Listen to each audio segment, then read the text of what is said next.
자, 또 시작하겠습니다. 그 밑으로 비유하자면 마치 청강유수 청강물이라, 청강유수 청강물과 같아서 한 법회 가운데서 부처님은 한 음성으로 설법을 하지만 중생들은 각자 부류에 따라 이해를 한다. 이렇게 얘기를, 이것이 이제 불교에서 말하는 이제 원음설법이라고 하는 거예요. 원음설법. 원음설법이라는 것은 뭐냐면 부처님의 말씀은 원만한 말씀이기 때문에 똑같이 이렇게 법문을 하지만 중생들은 자신의 근기에 맞춰서 자신에게 이제 필요한 법문을 들을 수가 있다는 거예요. 그 부분은 이제 또 이제 뒤에도 이제 좀 해석한 부분이 있습니다. 그 이제 나중에 얘기하고 따라서 중생들의 입장에서는 자연히 함께 듣지만 달리 들리는 것과 같이 보지만 달리 보이는 동시이견이 있게 된다. 이것은 방금 말씀드린 것과 같이 똑같이 여기서 이제 부처님이 저희들한테 설법을 하고 있지만 각자 듣는 내용이 다를 수가 있다는 거예요. 이게 원음설법이에요. 그리고 그 부처님의 그 상호도 어떠한 중생들이 봤을 때도 부처님의 상호가 아주 최고라는 거예요. 그러니까 만약에 흑인이 나는 흑인을 좋아해. 그러면 부처님의 모습이 흑인으로 보이고, 예? 백인은 백인으로 보이고, 우리 노란 피부를 가졌으면 이제 황색인종은 이제 황색으로 보이고, 그렇게 보인다는 거예요. 그리고 또 이제 더 나아가서 법신대사들이 보는, 구법계가 법신대사들이 보는 부처님은 보신을 보게 되고, 우리 같은 중생들은 화신을 보게 된다는 거예요. 똑같이 부처님께서 계시는데, 보는 사람의, 식의 차원에 따라서 또 달리 보인다는 거예요. 법문도 다르게 들리고, 이게 부처님의 능력이거든요. 이 부분을 이해 못하면 절대 대승불교를 이해할 수가 없어요. 자, 그래서 여기 보면 대승근기의 중생들은 보신부를 보고 대승법을 듣게 되며 소승근기의 중생들은 응신부를 보고 소승법을 듣게 되는 등등의 차별이 있게 된다. 이상의 두 점을 종합하여 설명을 하자면 재불보살의 지혜와 신통은 깊고도 넓어서 끝이 없으면 미묘한 작용은 상상하기조차 어렵다. 이것이 불보살님들의 신통과 능력을 얘기하는 거거든요. 신통 지혜가 우리 중생들의 입장에서는 절대 이해할 수가 없다는 거예요. 자, 그러면 이건 뭐 다 읽기에는 시간이 너무 많이 걸리니까 이제 중요한 부분만 얘기를 할게요. 화엄경을 보면, 자, 보면 부처님께서 이제 처음 성불을 하시고 나서 최초로 설하신 게 화엄경이라 그러거든요. 그러니까 화엄경의 근기는 어떤 근기냐면 대승의 근기가 성숙한 천룡 팔부 이런 중생들이 있고, 그리고 또 법신 대사님들을 이제 대상으로 하는 거예요. 법신 대사, 아까 말씀드렸죠. 근본 무명 번뇌를 일품이라도 이제 깨뜨리면 이제 법신 대사에 들어가는 거예요.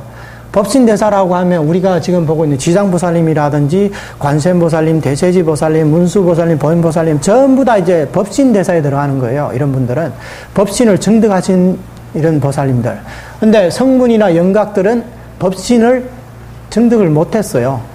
그냥 3개 내에 번뇌만 끊고 아라한이 됐다는 거거든요.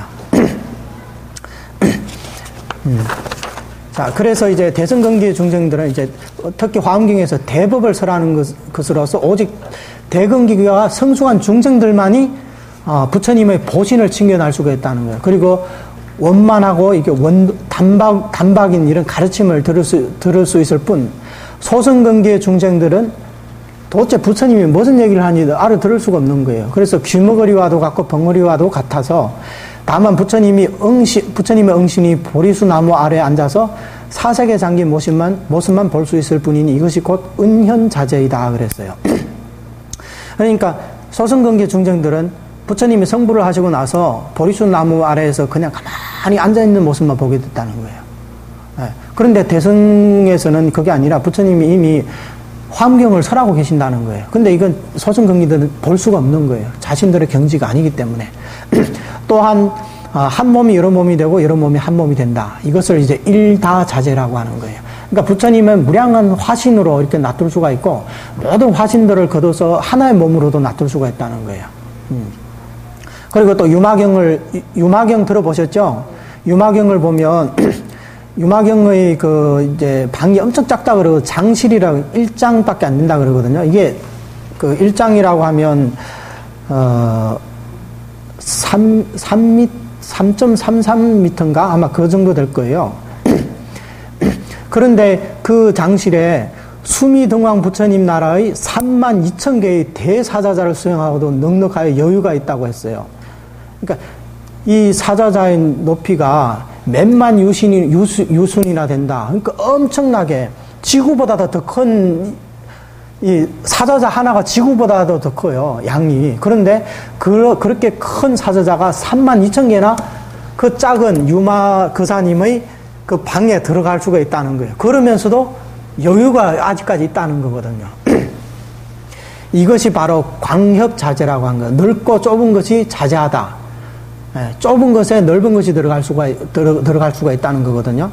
그리고 멀리 타방 세계에서 저 수미등왕 부처님이 계신 나라가 엄청 멀리 있는데 그 세계에서 순식간에 그 사바 세계 인도라는 그 땅에 유마 거사님이 계셨던 그 장실로 옮겨왔다는 거예요. 이것이 바로 원근자재라는 거예요.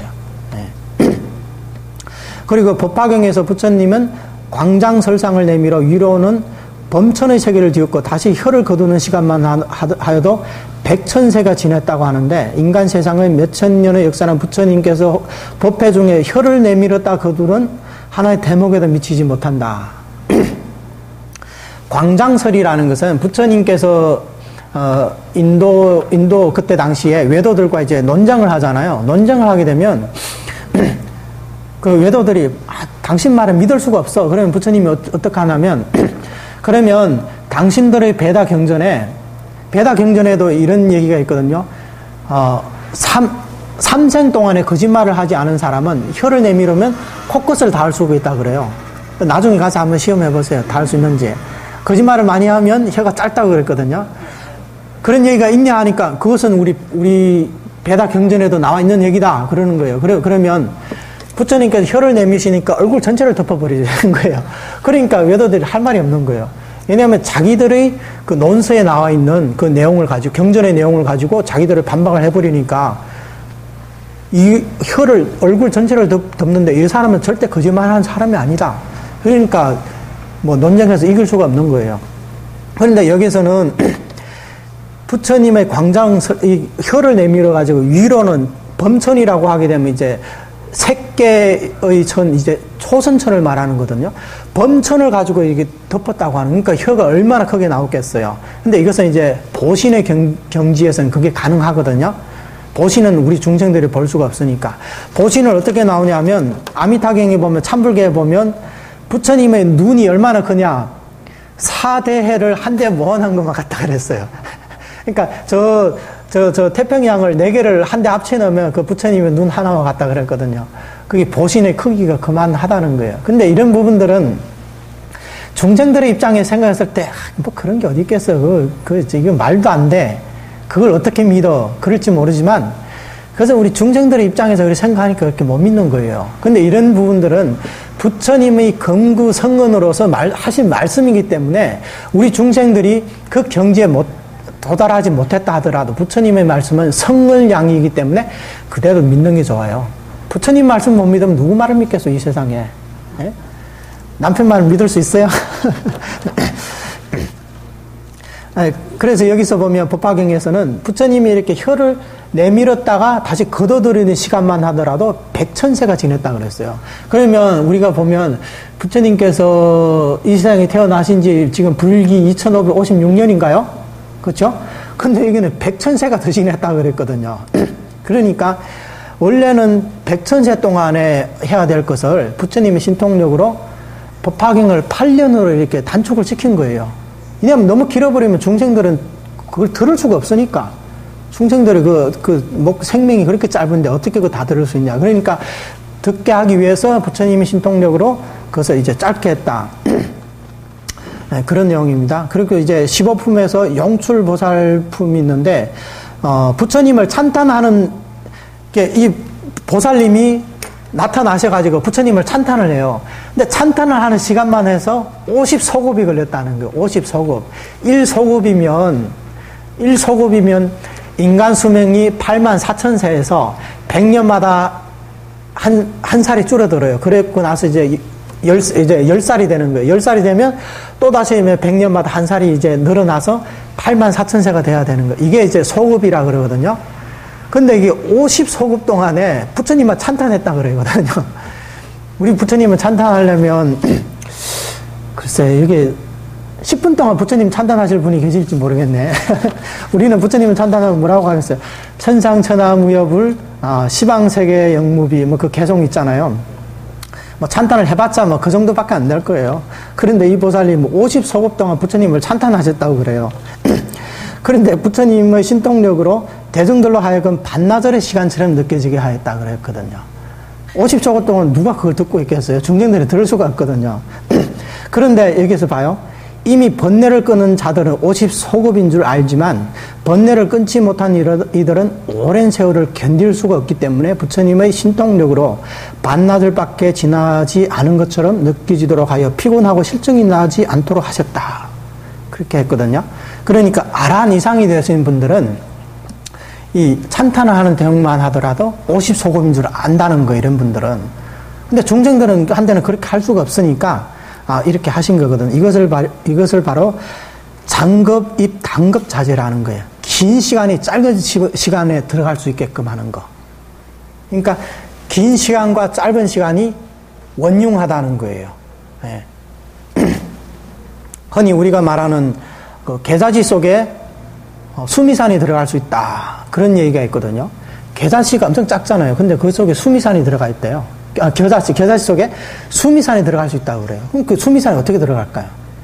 그러니까 이것은 이제 중생들의 경지가 아니라 불보 성인들의 경지에서는 그게 가능하다는 거예요.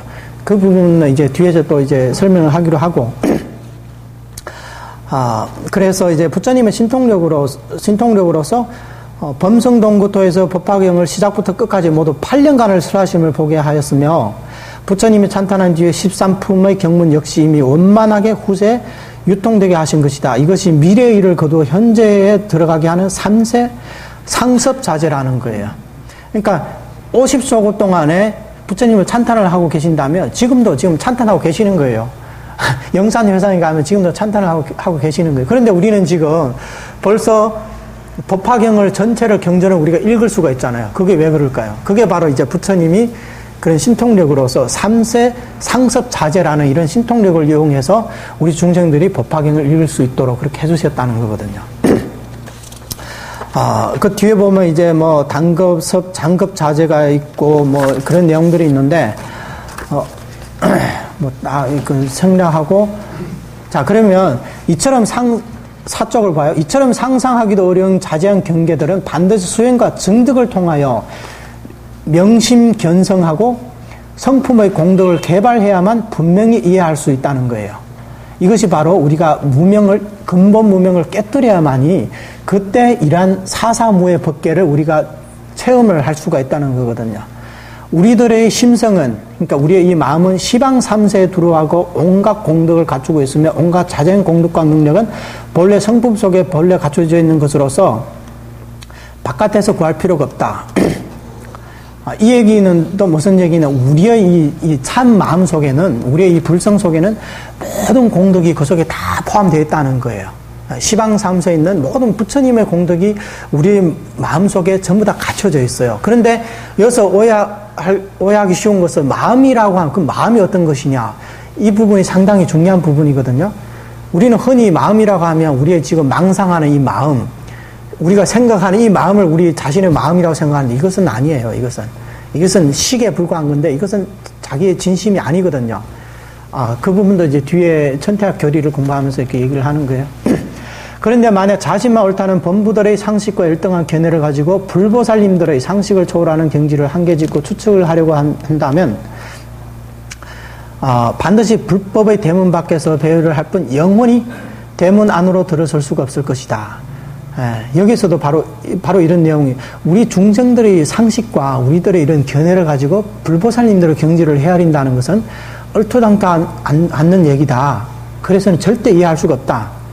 그런데 요즘에 저기 서양이라든지 저 유럽과 일본의 일부 학자들은 끝내 참고하여 깨닫고 증득하는 길을 선택하지 않고 오로지 이러한 잘못된 태도를 가지고 불법을 연구하고 있다. 더욱이 진화론적인 관점으로 불교 경전들을 해석하여 크게 삿된 견해들이 생겨났다.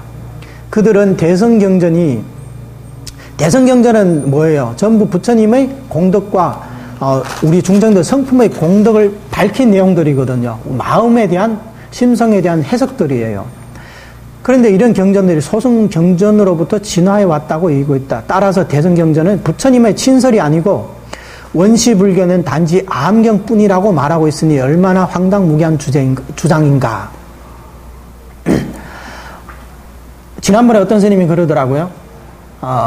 불교에서 말하는 그 단위세계가 있어요. 단위세계가 어떻게 되냐면, 우선 이제 우리 단위세계를 보게 되면, 이게 만약에 이게 수미산이 하나 있으면 수미산에 달 하나 그리고 태양 하나가 이제 수미산을 돌면서 이렇게 에워싸 돈다 그러거든요. 그리고 수미산의 이 네 군데 보면 뭐가 있냐면 중생들이 살고 있다고 그래요. 우리는 남선부주라는, 우리 지구를 남선부주라고 그래요. 그리고 이제 북쪽에는 이제 북구로주라 그러고 이제 동방은 동방신주라 그러고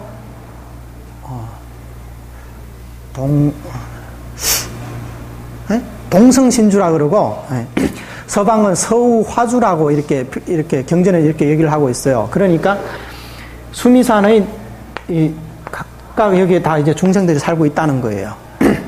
그런데 이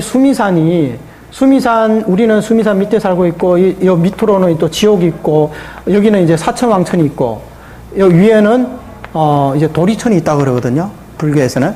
그러면 수미산을 누가 봤냐? 이렇게 얘기를 하거든요. 수미산을.